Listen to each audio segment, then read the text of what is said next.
Guys অবশেষে final ম্যাচটি complete হয়ে গেল। ফ্রি ফায়ার ওয়ার্ল্ড সিরিজ 2025 এর গ্র্যান্ড ফাইনালে 12টি দল পার্টিসিপেট করে, মধ্যে একটা টিম চ্যাম্পিয়ন হয়। তবে FFWS 2025 এর ফাইনাল ম্যাচটা ছিল দেখার মতো। ফাইনালে বুড়িরামরা তাদের সেরাটা দেখিয়েছে এবং তারা হয়ে যায় চ্যাম্পিয়ন। তোমরা কি জানো লাস্ট ইয়ারে ওয়াসানা প্রমিস করেছিল তারা পরবর্তী বছর চ্যাম্পিয়ন হয়ে দেখাবে, তারা তাদের ফ্যানদের প্রমিস রেখেছে। তো বুড়িরাম ইউনাইটেড টিমটা একটা ইতিহাস তৈরি করলো এই টুর্নামেন্টে। চলো ফাইনালে সম্পূর্ণ হাইলাইট দেখে আসি। গ্র্যান্ড ফাইনালের প্রথম ম্যাচ শুরু হয় ওদের 12টা ম্যাপ দিয়ে। গেম 1 এর শুরুতে দেখতে পাওয়া যায় এজি গ্লোবাল ভার্সেস হেভিদের মধ্যে একটা ফাইট। এখানে শুধু হেভিদের একটা প্লেয়ারই ছিল, এজি গ্লোবালের অনেকগুলো প্লেয়ার থাকাতে হেভির একটা টিম ডাউন খায়। দিকে তাকলে দেখতে পাওয়া যায় গো ভার্সেস ওয়ান স্পোর্টস এর মধ্যে একটা ফাইট হয়। অন্যদিকে ইবুস একটা ফাইট করতে থাকে পিইর সাথে। এখানে এঙ্গেজ হলো তারা লঞ্চ প্যাড দিয়ে বেগে যায়, একটা প্লেয়ারকে এলিমিনেট করতে সক্ষম হয়। একটু পরে দেখতে পাওয়া যায় পাশে ছিল আরআরকিউ। দিকে রাশিয়া আরআরকিউ এর উপর প্রথমে অ্যাটাক করে, একটা প্লেয়ারকে ডাউন করলো, পরবর্তীতে রিভাইভ দিয়ে দিয়ে আরআরকিউ এর প্লেয়ারটা। দেন তাদেরকে দেখা যায় সামনাসামনি ফাইট হতে। সামনাসামনি ফাইটে ইবুসের প্রথমে 2টা প্লেয়ার ডাউন হয়, আরআরকিউ এর প্লেয়ারে একটা ডাউন।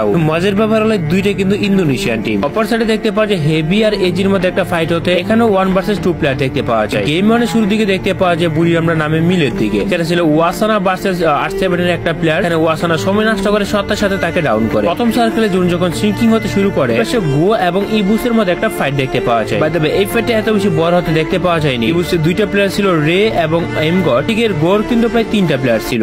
গেম 1 এ অনেক র্যান্ডম ফাইট আমরা দেখতে পাই যেটা এক্সপেক্টেড ছিল। আর এদিকে বড় একটা ফাইট দেখতে পাওয়া যায় ওয়াসানা ভার্সেস ওয়ান স্পোর্টস এর মধ্যে। ওয়াসানা চোখ বুঝি প্রথমে ইওয়ান এর উপরে রাশ করে, হঠাৎ করে ওয়াসানা ফুল টিমে এখানে ব্যাক চলে আসে। ওয়াসানা এখানে একাই 3টা কিল করে। এখানে আরেকটা প্লেয়ার ছিল ইওয়ান স্পোর্টস এর, এখানে তাকেও তারা করে ওয়াসানা। বলতে গেলে এখানে তাদের চ্যাপ্টার প্রায় ক্লোজ হয়ে যায় ইওয়ান এর। সবথেকে বড় ফাইট দেখতে পাই আমরা পিকের নিচে জায়গাটাতে। এখানে 4টা স্কোয়াড ছিল, কেউ ইওয়ান স্পোর্টস, ইবুস এবং হেভি। সময়ের মধ্যে কিন্তু ফ্যালকনকে এন্ট্রি নিতে দেখতে পাওয়া যায়। এই জায়গাটাতে দেখা যাচ্ছে M79 ডাউন করবেন এন্ড গোটা স্কোয়াড কিন্তু এই জায়গাটাতে ডিমলিশ করতে পারে, বাট না এই জায়গায় পিছিয়ে যাবেন। ফ্যালকন এন্ট্রি নেবেন এই জায়গাটিতে, পিনা অন ফায়ার এন্ড টেরোরো ডাচকে ডাউন করবেন। ক্রুশাল নকডাউন M79 এর যে পাওয়ার ছিল আরআরকিউর কাছে সেটি কিন্তু হারালেন তারা। এক্স্যাক্টলি আরআরকিউ ভার্সেস ফালকন, বাট এই জায়গা থেকে টিম আরআরকিউ কাজুদের এলিমিনেশন ঘটাচ্ছে। আরো দুটো দল কিন্তু জায়গা ছাড়লেন এই মুহূর্তে। ইওয়ান স্পোর্টস আর হ্যাসিক 9 ইভোসদের জন্য তারা একটা বড় সুযোগ তৈরি হয়ে গেল যখন আরআরকিউ ইওয়ানকে প্রেসার করলেন।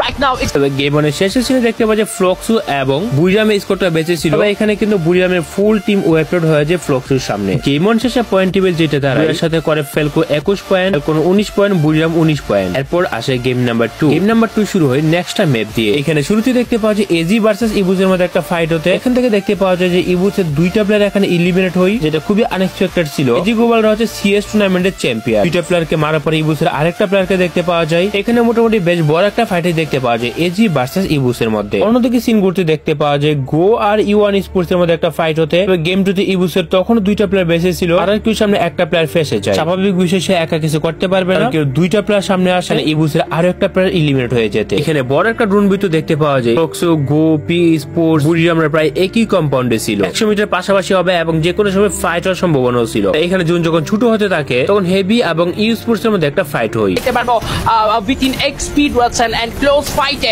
পাও 7 তিনি কি আসবেন কিনা গ্রেনেড করার চেষ্টা। এই যে অ্যালান স্টার্ট করতে চায়, একটা বম্বিং করতে চায় এন্ড তার পরবর্তীতে মুফাসা ডোন্ট ক্রাইদের এন্ট্রি হবে। এটা খুবই প্রপার প্ল্যান ওয়াইজ এক্সিকিউশন। প্ল্যানের গ্রেনেড লিওনের নক চলে এসেছে এন্ড এবার এন্ট্রিটা করেছে। এটাই যেন প্ল্যান ছিল। অ্যালান নক হয়ে গেল, কাউন্টার দিতে প্রস্তুত কিনা। 3টা প্লেয়ার নক হয়ে গিয়েছেন, এবার কিন্তু রিভাইভ করতে হবে। মুফাসা ডোন্ট ক্রাইকে বাঁচিয়ে নিয়েছেন, তবে ততক্ষণে কিন্তু টিম ইওয়ান স্পোর্টসরাও অনেক বেশি।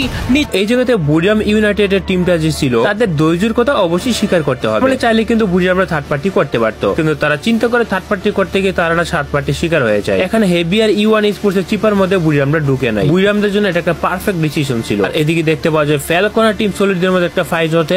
ড্যামেজ দিচ্ছেন M590 কিন্তু ফার্স্ট ড্যামেজ কানেক্ট হবেন, একটি প্লেয়ারকে ডাউনও করে ফেলেছেন আরআরকিউ থেকে মাল পাবেন।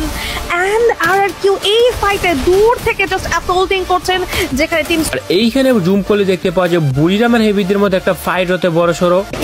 এফজিএল চার্জ করছে, প্লেয়ারকে নক করেছে MT7। আরআরকিউ আভাইকে তুলে নেওয়ার প্রয়াস থাকবে। বুড়িরাম থেকে জোয়েনা চার্জ করছেন, শর্ট রেঞ্জে চার্জ করছেন, আরো একটি ড্যামেজ। বাট এখানে বুড়িরামরা খুব সুন্দরভাবে স্মুথলি হেভি টিমটাকে ইলিমিনেট করে দেয়। এখানে ফ্লেক্স উপরে থেকে পুশ করতে ছিল আরআরকিউর উপরে। লাস্টের দিকে পি স্পোর্টস এর 4টা প্লেয়ার, ফ্লেক্স 4টা প্লেয়ার, বুরিরামের ছিল 2টা প্লেয়ার। তবে একটা টিম অন্য টিমের সাথে ফাইট করতে করতে দেখতে পাওয়া যায় যে শেষের দিকে খেলার মোড়ই চেঞ্জ হয়ে যায়। প্রক্সো টিমটা এখানে টোটালি ইলিমিনেট হয়ে যায়। একেবারে লাস্টের দিকে পি স্পোর্টস আর বুরিরামের 2টা প্লেয়ার বাকি ছিল। তো এখানে দেখো বুরিরামের 2টা প্লেয়ার পি স্পোর্টস এর 4টা প্লেয়ারকে কিভাবে মারে। লাস্টে কিন্তু এখানে ওয়াসানা সার্ভাইভ করতেছিল, এন্ড ওয়াসানা কিন্তু লাস্টের যে প্লেয়ারটা ছিল তাকেও কিন্তু কনফার্ম করে। গত গেম যেখানে একদমই ম্যাচাকার হয়ে গিয়েছিল, ফ্লুক্স এখানে নিতে দেয়নি বুইয়া, শেষ চেষ্টায় সফল হয়ে গিয়েছে ওয়াসানা। 2 নাম্বার গেমে বুরিরামরা বুইয়া করলো। পি স্পোর্টস এর কাছে এলিমিনেশন বেশি ছিল, তারা 22 পয়েন্ট নিয়ে নাম্বার 1 এ থাকে। বুরিরামরা 20 পয়েন্ট নিয়ে থাকে 2 নাম্বারে। তারপর চলে আসে 3 নাম্বার গেমে। এই জায়গাতে তাদেরকে একটু পাগলা টাইপের দেখা যায়, আলিন বারটা দৌড়াইতে ছিল তারা। তবে হ্যাঁ, অপরদিকে তাকালে আমরা দেখতে পাই যে সলিড আর ফ্যালকনের টিমগুলো প্রায় পাশাপাশি ছিল, তাদের মধ্যে একটা ফাইট এঙ্গেজ হওয়ার সম্ভাবনা।